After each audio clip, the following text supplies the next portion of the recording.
Hello guys, എല്ലാവർക്കും തിരുവോണം ആശംസകൾ. ഇന്നലെ ഉത്രാടത്തിന് കിടന്നപ്പോഴത്തേക്ക് ഏകദേശം ഒരു 2:30-3 മണിയായി.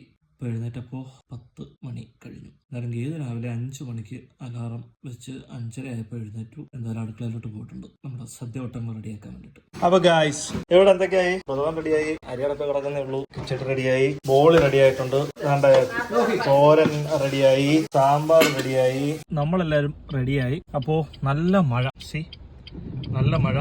പ്രവീണും കാർത്തികയും ഒക്കെ റെഡിയായിട്ട് നിൽക്കുവാണ്. അപ്പോൾ മഴയത്ത് അവർ നടന്ന് വരേണ്ടി വരും. അപ്പോൾ നമ്മളൊന്ന് വിളിക്കാൻ വേണ്ടിയിട്ട് പോവാണ് അവരെ. ഓ അളിയാ, ഹാപ്പി ആണ്. അപ്പോ കാർത്തികയുടെ വീട്ടിൽ വന്നു. അവിയൽ റെഡി ആയിട്ടുണ്ട് ഗൈസ്. ഇത് പായസം കുടിക്കുന്നല്ലോ, രസം, ഇഞ്ചി നാരങ്ങ മാങ്ങ. ഇത് എന്റെ ഷർട്ടല്ല, ഇത് എന്റെ ഷർട്ട് ഇട്ടുകൊണ്ട് അവിടെ ഒരു ഫോട്ടോ എടുക്കുന്നു. ഇവിടെ ഫോട്ടോഗ്രാഫി നടന്നുകൊണ്ടിരിക്കുകയാണ്. ഓക്കെ, നമ്മൾ തന്നെ മുകളിലോട്ട് പോകാം. ഓ എല്ലാവരും ഒരുങ്ങി നിൽക്കുകയാണ്.